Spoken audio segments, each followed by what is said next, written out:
Yo, it's Jay Jordyn. We here for the Blue Summer. Let me start that shit over. Yo, we here. I got an interview with Blue Summer ATL. This is about to be lit. I'm about to answer. What did you say? Yo, it's Jay Jordyn. I'm here with Blue Summer ATL. We about to get some shit popping. Ask me some questions. Get this interview going. All right. Well, thank you for being with us today, sir. Yes, sir. So, first things first. You have like an interesting aesthetic. Like your Instagram name is Jay Jordyn, all that, and you have like the Batwing emoji seems to be kind of the thing that you use a lot. Where did all that sort of come from? I'm not gonna lie. When I initially started making music, I was on some like real dark wave type shit, and then eventually I was like, let me use Jay Jordyn as my name, and I used it as an aesthetic for the most part. Shout out to Uzi. He was a big inspiration of mine. But at this point in time, like I'm realizing it's more so like, even with my music, I talk about the dark side of my thoughts. You know, like the bad parts of my past in the sense of like relationships. Like I've been through some really crazy relationships. I've been through some crazy things, and I feel like Jay Jordyn encompasses that. It's like, no, I'm not this evil person. No, I'm not this demonic person, but I've come to terms with my demons. I've done some fucked up things in my past, and I own up to it. And I display that in my music, you know?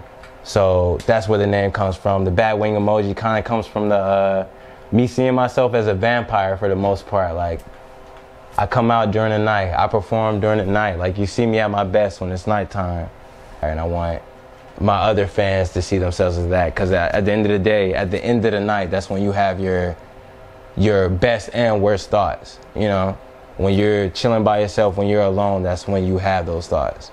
So that's where the whole vampire aesthetic comes from, and that's where the Jay Jordyn comes from, is the fact that I'm accepting of the fact that I do have demons. I do have things in the past that I'm not necessarily proud of. That's why I have Confessions. One of my songs, for instance, where I'm talking about how, I'm in this situation where it's a love triangle, you know what I'm saying? I'm stringing two people along and all this hoopla. But at the end of the day, even through me going out this situation, I know I'm doing wrong. You know, it's Confessions, this is the name of the track, but that's where the aesthetic comes from. Do you like to put a lot of yourself out there into your music? Is that kind of cathartic for you? I feel like more so than my social media. Like I feel like music is my outlet. You have people who they post more because it helps them, express themselves. And as a musician, I feel like my music is just that. I always talk about real situations, real deals that I've been in any regard. Like I said, even when I make hyper tracks, like I'm talking about the energy I feel in the moment. Every song that I make, every song that I drop is how I'm feeling at that moment. So if I drop a sad song this day, I'm genuinely feeling sad. That's how I'm feeling during that moment. If I drop a hype song this day, that's how I'm feeling during that moment too. So I definitely use music as my form of expression, and in any regards, doesn't matter what I'm dealing with. When did you first start making music?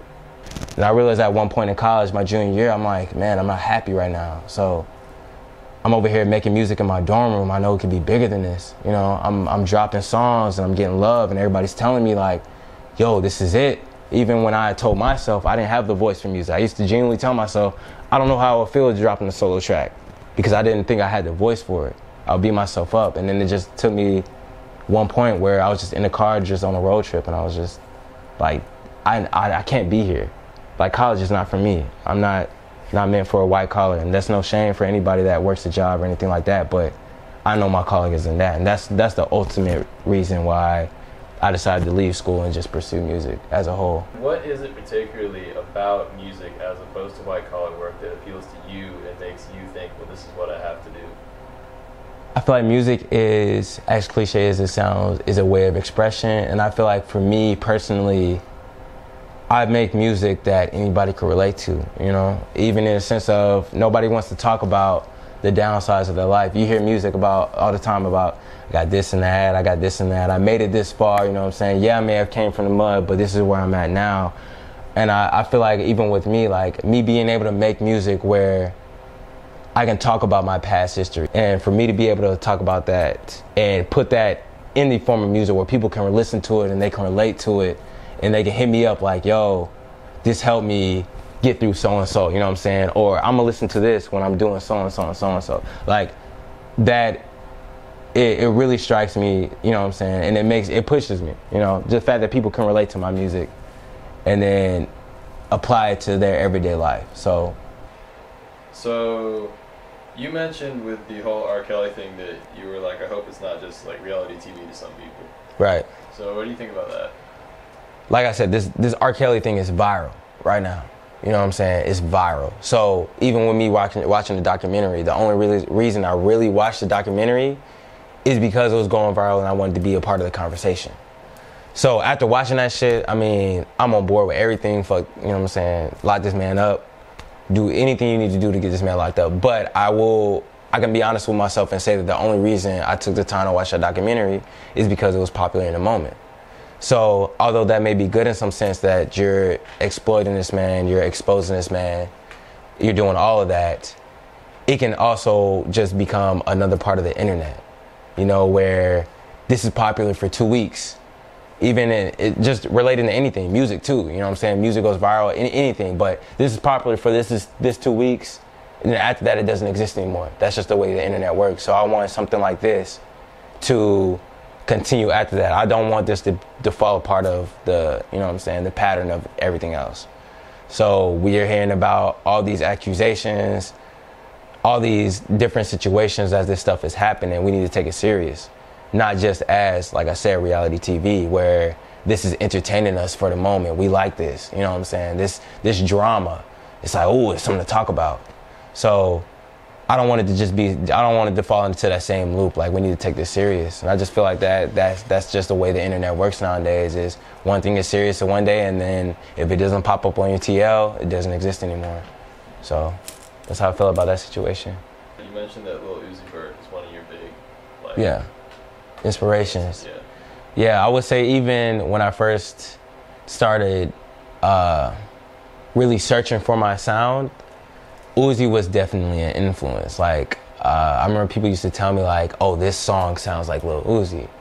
And the reason that was because I feel like Uzi was the first person that I listened to that focused on the melodies and the vibe of a song versus just the lyrics and the rap of the song or the delivery of the song. It was more emotional, you know? Like, my favorite song by Lil Uzi is 21 Nights in New York.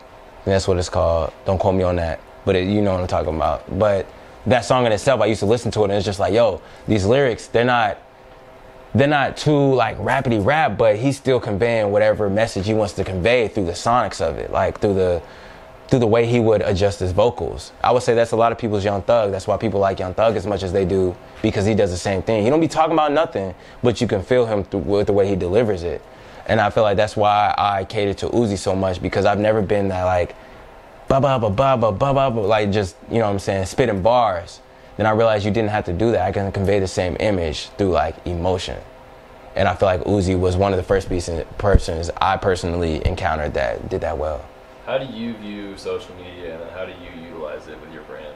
So I feel like with social media is extremely big on faking an image. You know what I'm saying? Because how easy is it for me to, let's be real, I have a friend, right? Let's put in perspective. I could have a friend that has a $50,000 chain, and he might not be on social media at all, right? But if I take that chain, put it on, and then I post that picture, you automatically think, damn, this nigga got money. Damn, you know, I see that chain, that shit looking crazy. Like, of course he got money, because you're going to believe the picture. And I feel like that's what social media encompasses as a whole. Just the faking it till you're making it. And I'm not really big on that. I'd rather just show you what I'm going through, whatever problems I'm going through my music, or whatever I'm dealing with in that moment, so you can get a better feel of who I am as Jay Jordyn. And I think branding is cap if you're not staying true to yourself. And as a consumer, it's hard to decipher between the two because of how strategic it is. But as an artist in itself, I'm able to do that. I can't do what's popular. I got to stay true to myself. And if I don't stay true to myself, I lose myself in the cloud. I lose myself in the process. And that's not something I was willing to do. That's not something that I feel like is worth me compromising myself for. So that's where I separate the two, even when working with future people. Like I said, like I'm not big on that. I'm not going to work with an artist who has to go outside and punch an old lady on the sidewalk just to get some views, you know what I'm saying? Like, I'm not doing that. I work with people who have a genuine passion for their craft, and I feel like are passionate about themselves and stay true to themselves too. What are your personal goals as a musician? My personal goals as a musician, I'm gonna be real with you. At first it was to become that millionaire who was never gonna have to worry about anything, fancy cars, big jewelry, big chains, big grills, all that.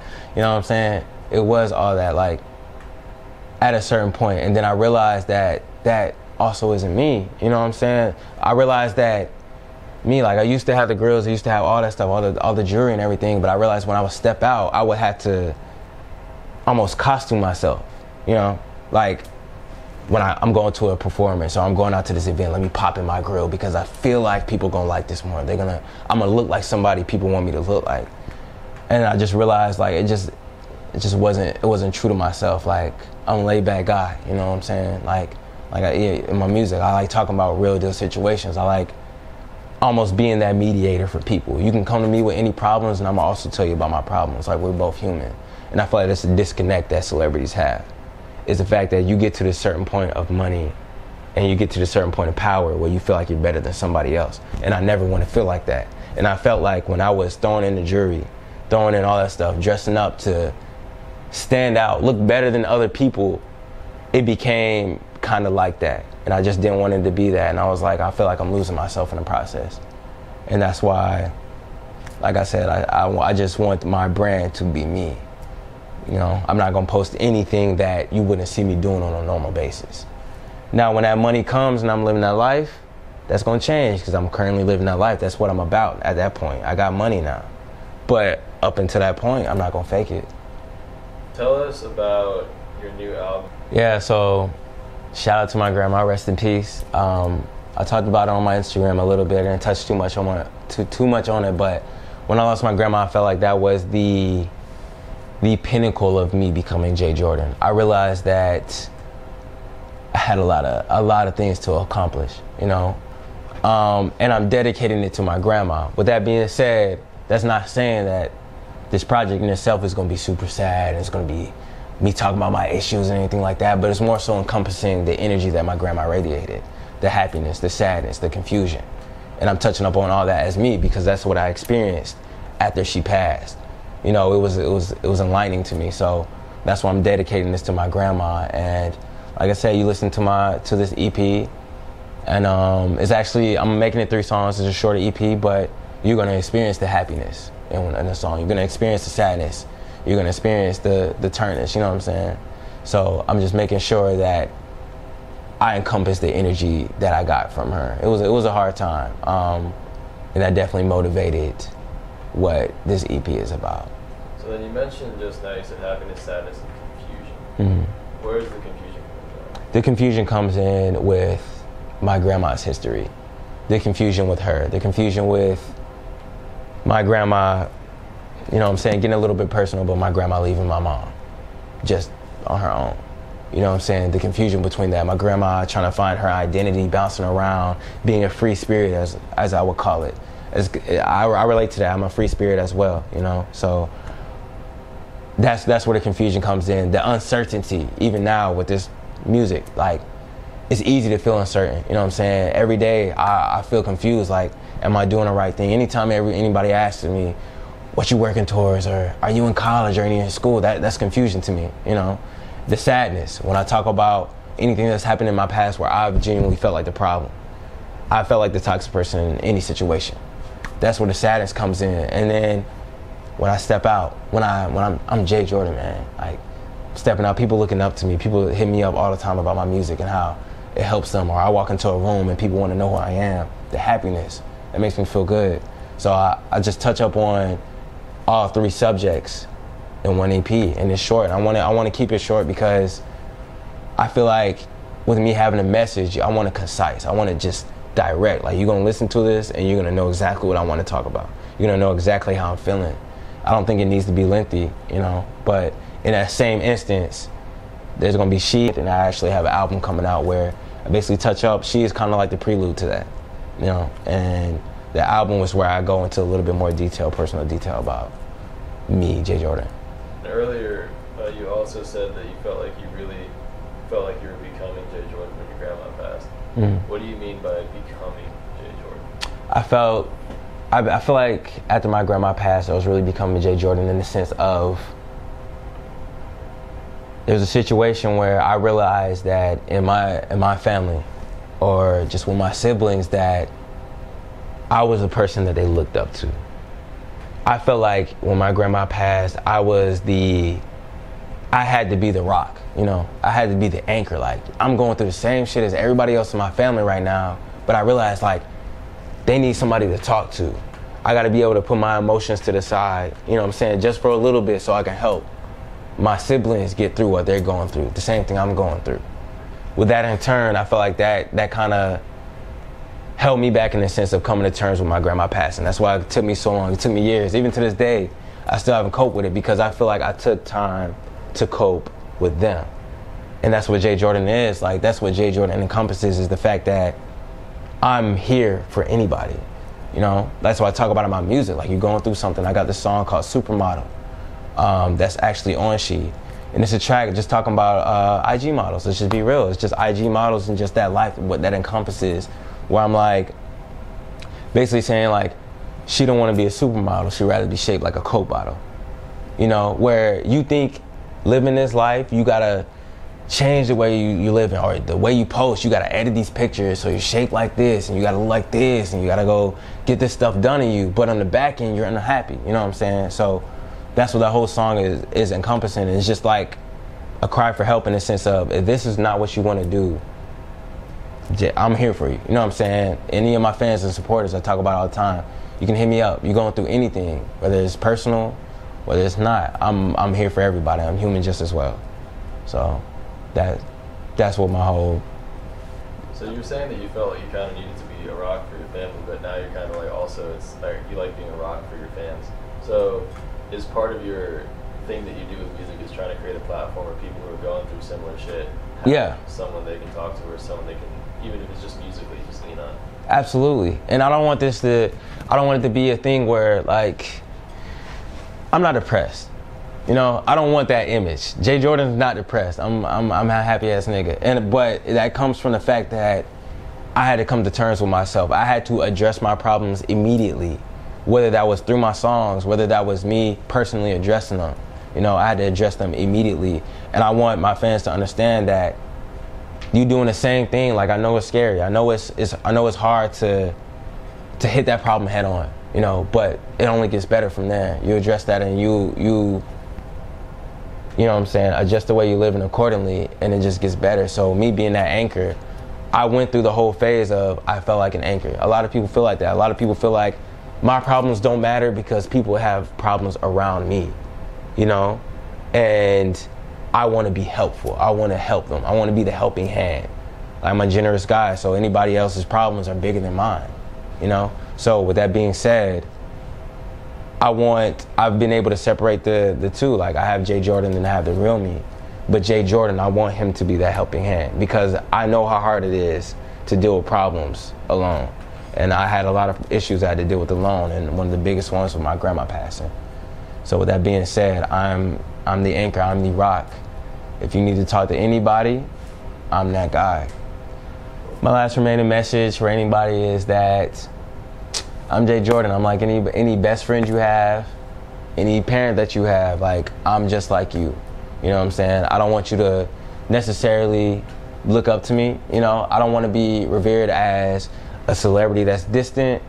I'm that guy that's just like you. So, you know what I'm saying? She's coming out.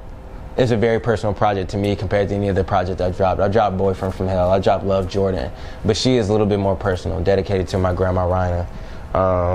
You know, I got this whole sleeve dedicated to her. So I want y'all to appreciate this project for what it is. I hope you enjoy it, and we only gonna get bigger from here. Like, we're a family as a fan base. Thank you for Blue Summer for having me on this interview. I really appreciate it, but we going up from here. That's what we did. Look inside the booth, there the star at. Bitch smoking booth at the demon. I'm a Hellcat. Past is the past, now my present is a blessing. I don't got no faith, you can see it when I check him. I don't give a fuck about no life or no necklace. Ain't no second guessing. minutes at a time.